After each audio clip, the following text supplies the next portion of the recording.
Okay students, आज का जो हमारा टॉपिक रहेगा वो डेफिनेशन ऑफ डाइलेक्ट्रिक स्ट्रेंथ और ब्रेकडाउन पोटेंशियल।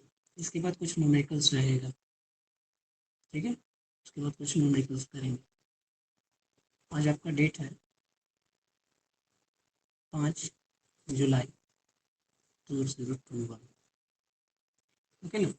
सबसे पहले बच्चा लोग हम लोग ये जानेंगे कि what do you mean by dielectric, ठीक है ना। तो डाई इलेक्ट्रिक होता क्या है ये पहले हम लोग समझ लेते हैं, ठीक है। देख बच्चा, डाई इलेक्ट्रिक जो होता है ना, एक्चुअली दो होते हैं, एक पोलर डाई इलेक्ट्रिक, एक होते हैं नॉन पोलर, ठीक है। ये सब आप लोगों को लिखना है, बस समझने के लिए मैं बता दे रहा हूँ, ठीक है ना। कहीं पूछ भी नहीं रहा आपके सिलेबस में, ठीक। तो जिनको जानना है उनके लिए बेहतर, जिनको नहीं जानना नो मैटर और हटाओ, ठीक है। देखो, पोलर का मतलब होता क्या है और नॉन पोलर का मतलब होता क्या है। आप लोग जान रहे हो कि आपका जो एटम्स रहता है, एटम्स वो कुछ इस तरीके से स्ट्रक्चर रहता है। सेंटर में प्लस का चार्ज और फिर अराउंड में इलेक्ट्रॉन्स। बट इससे पहले हम लोग ये बोले थे, बोला गया था कि आपका जो इलेक्ट्रॉन्स है ना, वो आपका सिमेट्रिकली डिस्ट्रीब्यूटेड है अराउंड द स्फीयर, ठीक है ना। इस सिमेट्रिकल डिस्ट्रीब्यूशन की वजह से कि यहाँ पे किसी भी तरीके का कोई भी सेपरेशन नहीं होता है पॉजिटिव चार्ज, पॉजिटिव चार्ज और नेगेटिव चार्ज के बीच में। तो इसकी जो सेंटर ऑफ ग्रेविटी होती है ना, वो आपका सेंटर पे होती है, जिसकी वजह से किसी भी तरीके का कोई भी सेपरेशन नहीं होता है। वो आपका सिमेट्रिक रहता है, सर्कुलर, सेंटर पे आपका प्लस का टर्म रहता है। ये आपका हो गया नॉन पोलर, नॉन पोलर, ठीक है। और पोलर में आपका क्या होता है, पोलर में आपका होता है जो चार्ज और डिस्ट्रीब्यूशन रहता है वो असिमेट्रिक होता है। असिमेट्रिक मतलब कि जैसा तैसा, ठीक है ना। जिसकी वजह से उसका सेंटर ऑफ ग्रेविटी जो है ना, वो अपने वजह से हट जाता है, ठीक है ना। सेंटर ऑफ ग्रेविटी का मतलब वो होता है जो वहाँ पे मान लो कि टोटल एक तरीके से मासेस जो है कंसंट्रेटेड है, इस तरीके से आप समझ सकते हो, जो कि आपका आता है रोटेशनल मैकेनिक्स में, ठीक है ना। फिलहाल के लिए आप लोग समझ लो कि सेंटर ऑफ ग्रेविटी अपना प्लेस से डिस्प्लेस हो गया, जिसकी वजह से प्लस का टर्म और माइनस का टर्म आपस में उन दोनों के बीच में एक थोड़ा सा सेपरेशन हो गया। इसको हम लोग बोलते हैं क्या, पोलर डाइलेक्ट्रिक, पोलर डाइलेक्ट्रिक, ठीक है ना।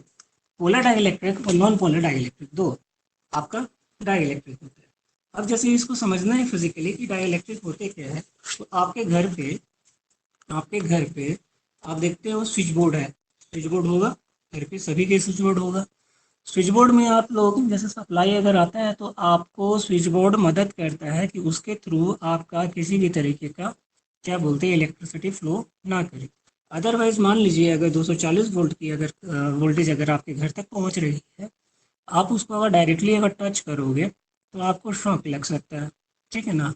तो उससे सेफ मोड के लिए क्या किया जाता है कि आपको एक बोर्ड बना करके दिया जाता है। वो क्या करता है, वो एक तरीके से आपको एक इंसुलेटर का काम करता है, ठीक है ना। उसकी एक पर्टिकुलर स्ट्रेंथ होती है, उस स्ट्रेंथ से ज़्यादा अगर आप उसको वोल्टेज अगर प्रोवाइड करते हो तो वो भी एक कंडक्टर की तरह बिहेव करने लगता है, ठीक है ना। तो डाइइलेक्ट्रिक जो है एक पर्टिकुलर स्ट्रेंथ तक आपको इंसुलेटर की तरह काम करेगा और उसके बाद जो है आपका एक कंडक्टर की तरह बिहेव करने लगेगा, ओके।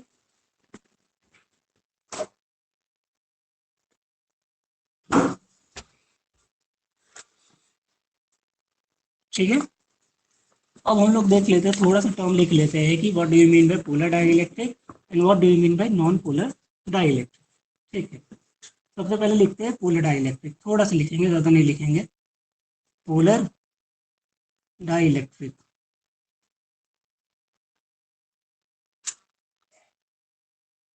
देखिए dielectric in the atoms,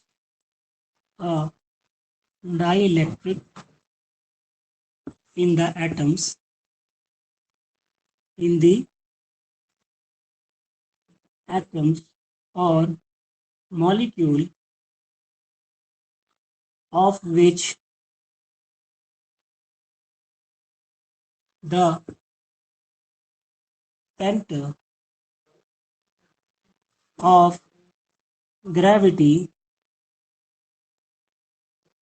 of positive and negative charges do not coincide.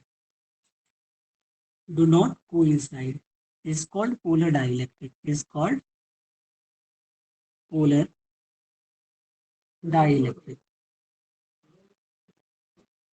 ठीक है, फिगर आप बना लेना, ये वाला फिगर आप ये वाला बना लेना। ठीक है, ना अब आपको लिखते हैं non polar dielectric. Non polar dielectric. तो नॉन पोलर डाई इलेक्ट्रिक में आप लिखोगे a die electric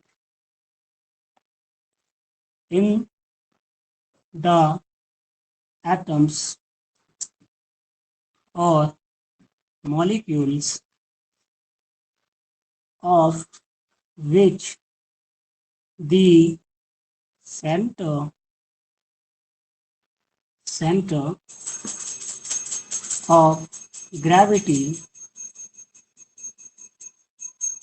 of positive and negative charges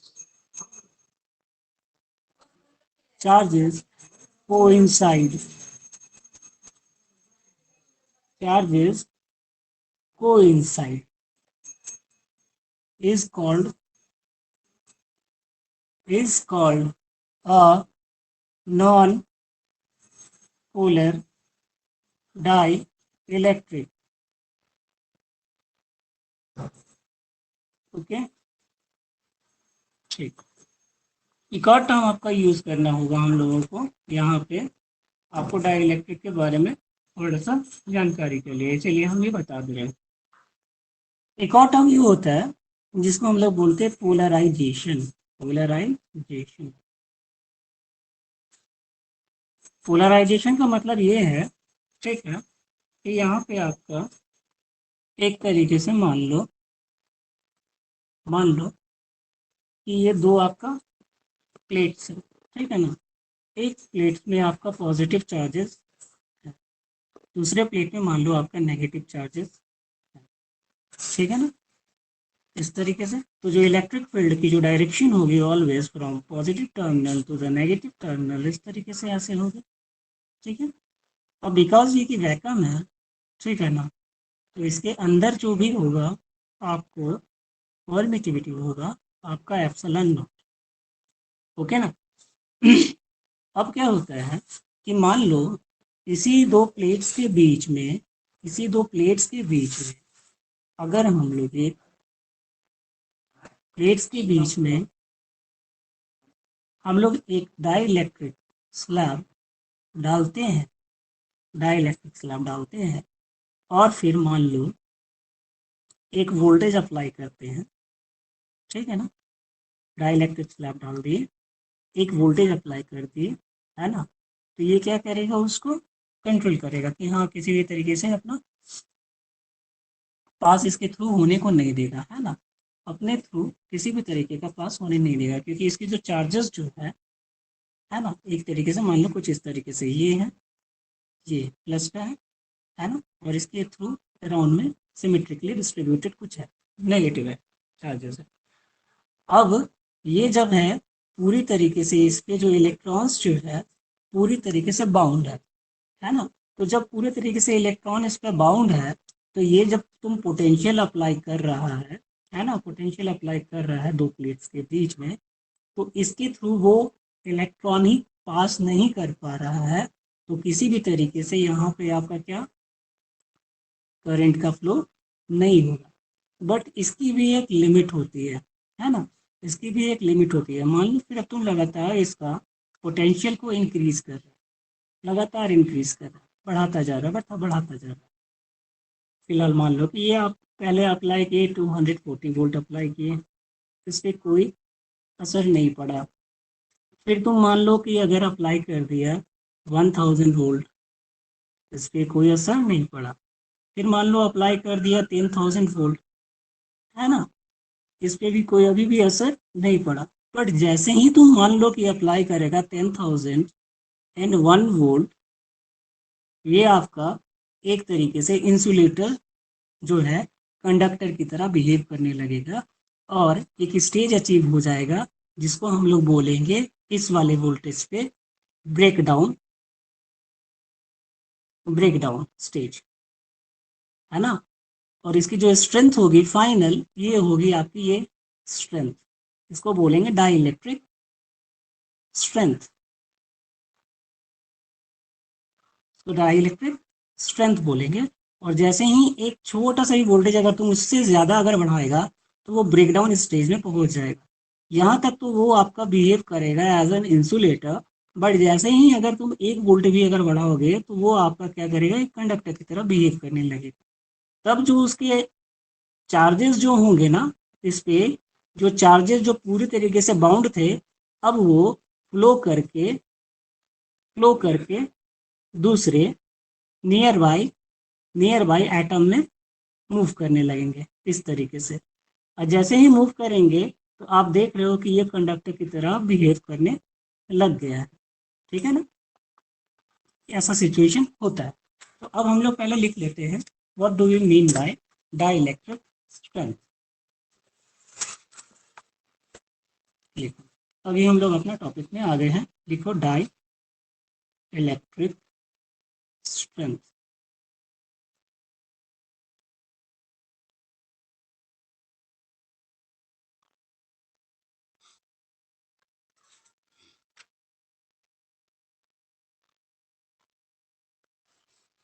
होता क्या है, जैसे कि अभी हम लोग बताए कि एक dielectric slab we placed between the parallel plates, parallel plates, ठीक है ना। उसको हम लोग कैपेसिटर बोलते हैं, कैपेसिटर, है ना।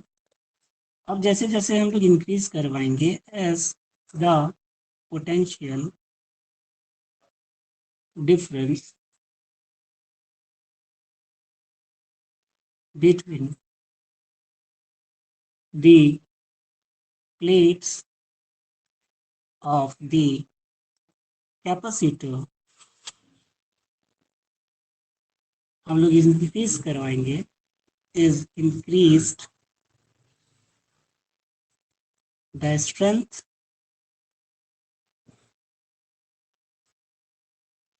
of the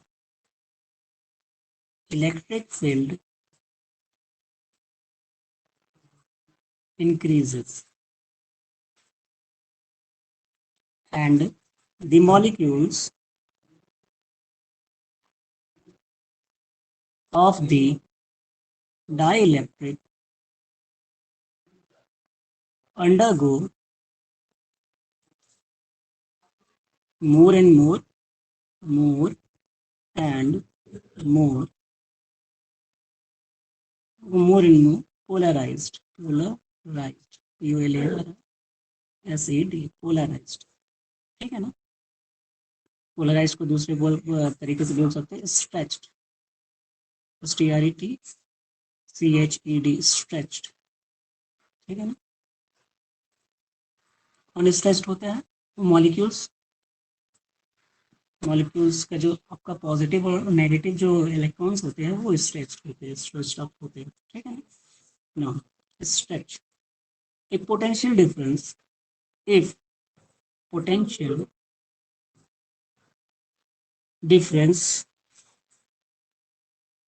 is increased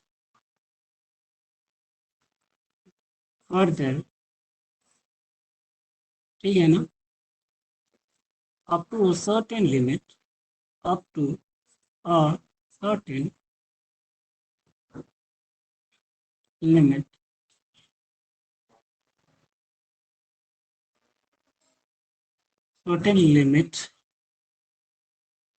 where if a potential difference is increased up to a certain limit, then after that stage, the dielectric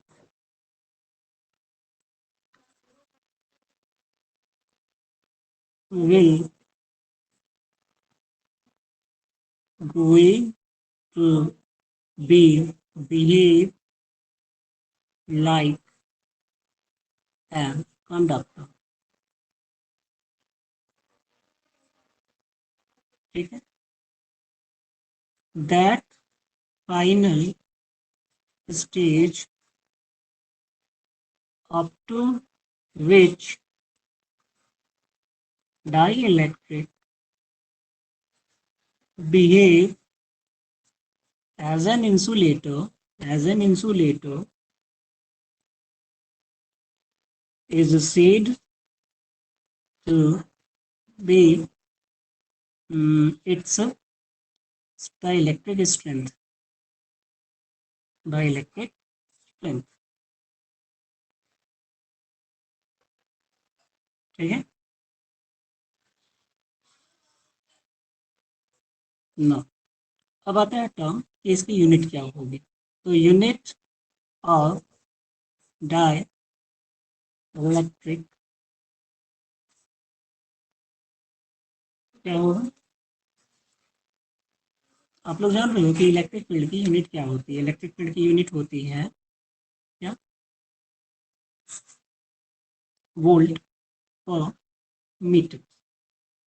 ठीक है ना. तो डाई इलेक्ट्रिक की क्या होगी यूनिट आपकी वोल्ट पर मीटर होगी. हालांकि ये जो यूनिट है काफ़ी छोटा यूनिट है ना, बहुत छोटा यूनिट है. इसलिए हम लोग दूसरा भी यूज़ कर सकते हैं, बट फिलहाल के लिए आप लोग इसी को अपने दिमाग पे रखो. ठीक है ना. दैट इज वोल्ट पर मीटर. यहाँ तक लिख लो.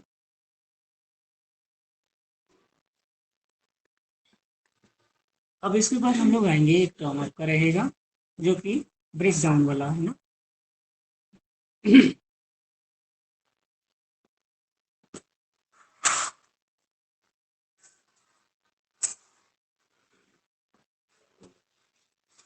देखो डाइलेक्ट्रिक ब्रेकडाउन.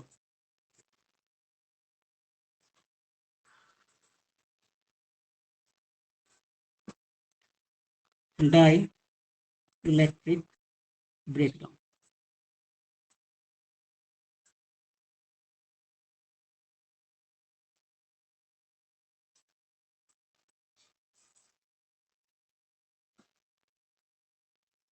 सेम इसका भी वही एक ऐसा ही लिखेगा, बट थोड़ा सा यहाँ पे चेंजेस हो जाएगा. ठीक है ना. देख क्या लिखूंगा. When the electric field across the dielectric is increased, the potential difference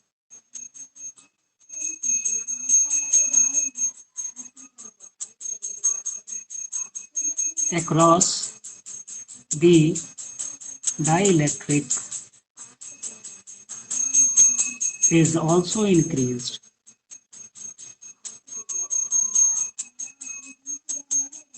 ठीक है ना. After increasing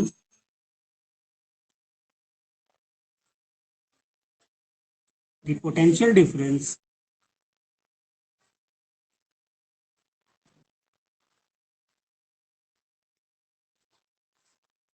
across the dielectric across the dielectric certain phase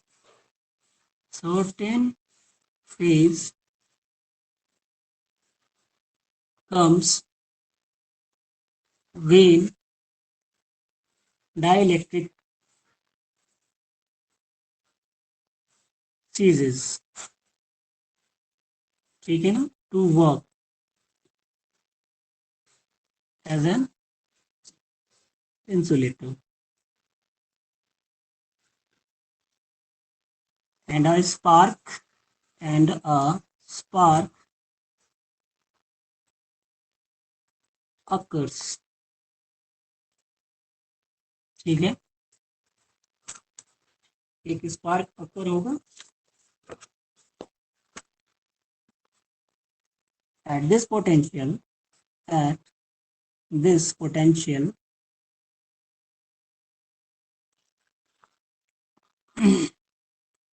which burns the material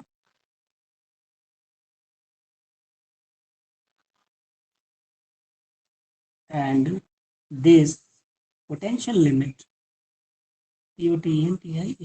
potential limit is known as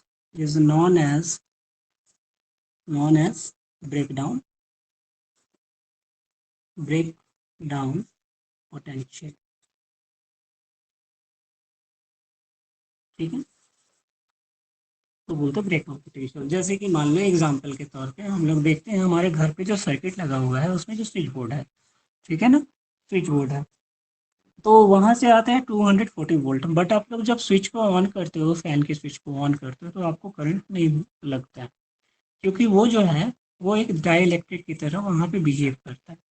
but switch board के अंदर में देखोगे आपने plug का जो ये रहता है, प्लग का पिन रहता है, ठीक है ना, प्लग का पॉइंट रहता है वहाँ पे, अगर डायरेक्ट अगर आप अपने हाथों को या फिर उंगलियों को अगर डालोगे तो you will feel the current, ठीक है ना, मतलब कि आपके थ्रू आपका भी एक बॉडी जो है एक तरीके से मान लो 12 वोल्ट के वोल्टेज को तो एक्सेप्ट कर गया, मतलब कि उस उसमें आपका बॉडी बिहेव किया एज एन इंसुलेटर, क्योंकि डाई इलेक्ट्रिक जो है वो बाकी जो वोल्टेज है उसको खुद में रख ले रहा है, ओनली मान लो कि 12 वोल्ट का ही आपका जो वोल्टेज का जो है वो आपका जो स्विच बोर्ड है वो दे पा रहा है, तो आपका बॉडी भी जो है एक तरीके से डाइलेक्ट्रिक की तरह ही बिहेव करता है, वो भी एक सर्टेन कंडीशन तक एज ए डाइलेक्ट्रिक बिहेव करेगा।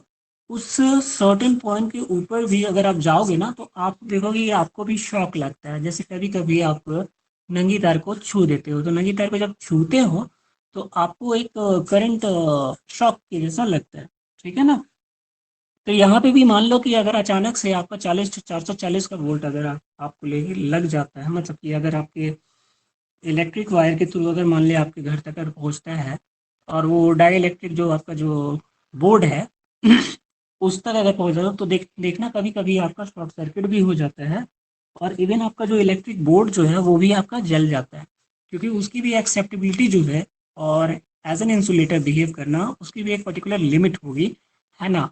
उस लिमिट के ऊपर जैसे ही वो जाएगा, है ना, वो एक अपना ब्रेकडाउन स्टेज में पहुंच जाएगा, और उस ब्रेकडाउन स्टेज के बाद में वो एज ए कंडक्टर बिहेव करेगा, ठीक है ना। तो डाइलेक्ट्रिक स्ट्रेंथ का मतलब आप लोग समझ गए, और इसकी ब्रेकडाउन स्टेज के बारे में भी आप लोग समझ गए। अब हम लोग देखते हैं कि इससे रिलेटेड कुछ क्वेश्चंस जो आएगा उसको कर लेते हैं, 2-3 क्वेश्चन हम लोग देख लेते हैं, ठीक। तो क्वेश्चंस आपका एक रहता है यह रहेगा, कुछ इस तरीके से बनता है कुछ, मान लो कि अगर एक 100 जूल का वर्क अगर मान लो आप लोग कर रहे हो, है ना, किसी एक इलेक्ट्रिक चार्ज है जो कि मान लो 4 कूलम रखा पड़ा है कहीं पे, है ना, और जिसकी पोटेंशियल जो गिवन है आपको 10 वोल्ट का या -10 वोल्ट का, ठीक है ना। तो आपको फाइंड आउट करना है कि what is the potential V volt, तो फाइंड करना है आपको, तो चलो क्वेश्चन लिख लेते हैं, wait for it, okay. If if 100 joule of work must be done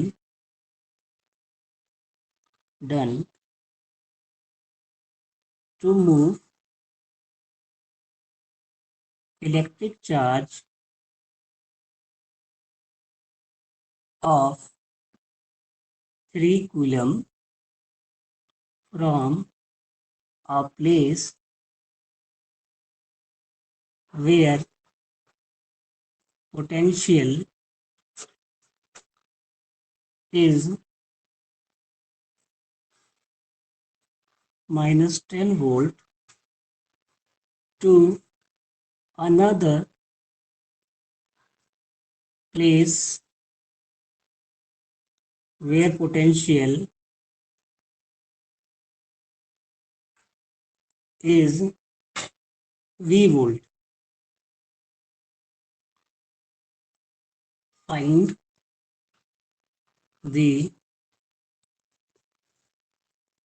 potential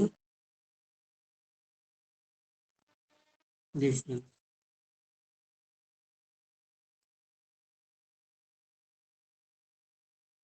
चलो इसको पॉज करके आपको लोग बना करके देखना है ना, नहीं बनता है तो फिर आप लोग हम बना रहे तुरंत, ठीक है ना, बट आप लोग पॉज करके एक बार आप लोग ट्राई करो।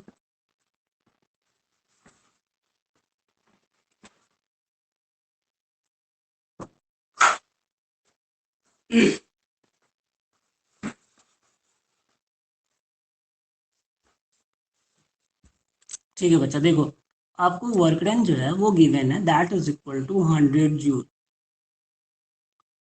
ये 100 जूल वर्क कब किया है, जब एक आप चार्ज को, है ना, चार्ज को दैट इज 3 कूलम चार्ज को एक प्लेस जो कि है -10 वोल्ट का, वो पॉइंट मान लो बी है और एक दूसरा पॉइंट मान लो ए है। इस -10 वोल्ट से 3 कूलम चार्ज को आप ले करके आ रहे हो, -10 वोल्ट है और ये प्लस का वी वोल्ट है, यहाँ से आप ले करके यहाँ तक आ रहे हो। तो what is the potential difference between these two points, you have to find out, ये आपको निकालना है। ठीक है, तो जो बच्चे कर चुके हैं उनके लिए बेहतर है और जो नहीं कर पाए हैं वो लोग देखिएगा।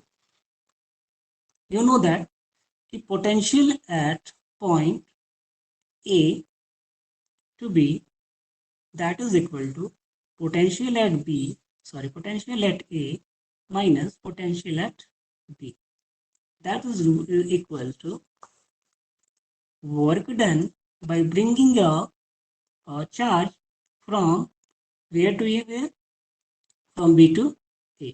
ठीक है ना, उसको किस तरीके से लिखोगे, कुछ इस तरीके से, work done by bringing a charge from B to A point। कौन सा चार्ज को आप लेकर के जा रहे हो, that is 3 coulomb, 3 coulomb charge, ये क्यों अभी लिख दो। अब जो है आपकी पोटेंशियल जो डिफरेंस है वो आपको गिवन है, ठीक है ना, तो आपको वर्क डन आपको गिवन है, वर्क डन आपको गिवन है, ठीक है ना, पोटेंशियल डिफरेंस आपको गिवन है, पोटेंशियल डिफरेंस आपको फाइंड आउट करनी है। Work done P upon Q that is equal to V of A minus V of B। ठीक है ना, अब करते हैं, तो V ऑफ A जो है वो आपकी कितनी है, V ऑफ A आपकी है V minus V of B आपकी कितनी, -10 का वोल्ट है, -10 V है। ओके, अब जो है work done from A to B है आपका 100 जूल है, और जो चार्ज जो आपको गिवन है वो आपका 3 कूलम है, 3 कूलम है, ठीक है ना। कितना होगा आप लोग बताओ, 100 upon 3 that is equal to, ये माइनस और ये माइनस प्लस हो जाएगा, माइनस माइनस क्या होगा, प्लस होगा, तो वैल्यू क्या हो जाएगा आपका बताओ, ये आपका 11 वोल्ट, ठीक है ना, 11 वोल्ट। तो V that is equal to 100 upon 3 into 11। ये एक रैंडम क्वेश्चन था, इसकी आंसर आप लोग निकालना, ठीक है, दैट इज इन वोल्ट। ठीक है, ये क्वेश्चन हुआ। दूसरा जो क्वेश्चन हो सकता है वो कुछ इस तरीके से पूछ सकता है, क्वेश्चन नंबर 2। जैसे कि एक बच्चा बोल रहा था कि पोटेंशियल डिफरेंस बिटवीन टू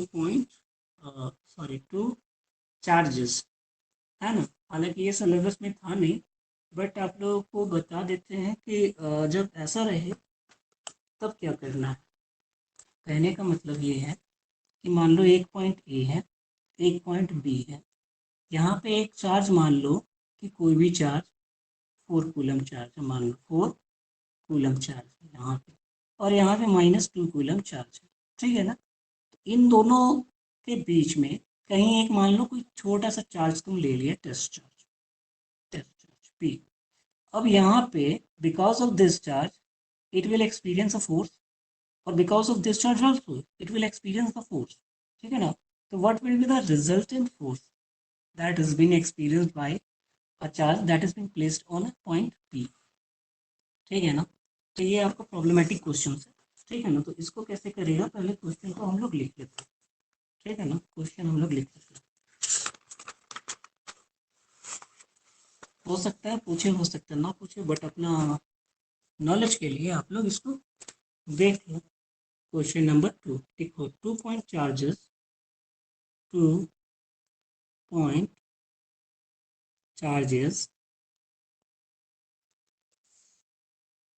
एक मान लो 4 है, 4 कूलम, और एक मान लो 2 coulomb, are separated at a distance 1 metre, मान लो 1 मीटर है, इन एयर बोल रहे हैं, ओके ना। That is absolute not your, not in another medium. At what point the line joining the charges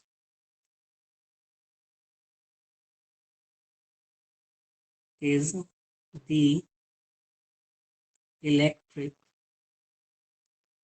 potential, ये भी एक क्वेश्चन बन सकता है। इलेक्ट्रिक पोटेंशियल 0 होगा। कौन सा ऐसा पॉइंट इन दो चार्जेस के बीच में होगा जहाँ पे आपका पोटेंशियल जो है 0 होगा।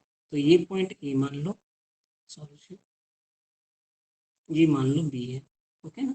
यहाँ पे आप 4 कूलम चार्ज रख रहे हो, यहाँ पे आप 2 कूलम चार्ज रख रहे हो, है ना। एक प्लस लेते एक माइनस ले लेते, तो दोनों में से एक ले लो minus, positive charge negative charge because of this attraction. If दो बोथ आर क्या positive charge then they will repulsion, ठीक है ना। अब जैसे कि ये जो दोनों चार्ज है, इन ये लाइन ज्वाइनिंग है बिटवीन द। अब यहाँ पे बताओ इन दोनों के बीच में कौन सा ऐसा जो पॉइंट होगा जहाँ पे जो आप प्लस का क्यू जो रखोगे that will experience a zero potential, मतलब कि ना तो इसकी वजह से उस पर वहाँ पे उस पॉइंट पे फोर्स लग पाएगा, ना तो इसकी वजह से वो एक इक्विलिब्रियम स्टेज पे पहुँच जाएगा, ठीक है ना। तो कोई एक पॉइंट यहाँ पे कहीं पे होगा इसके बीच में, वो आपको फाइंड आउट करना है। तो हम लोग क्या करते हैं इसके लिए, हम लोग लिख कर देते हैं, मान लो कि एक पॉइंट पी है, ठीक है ना।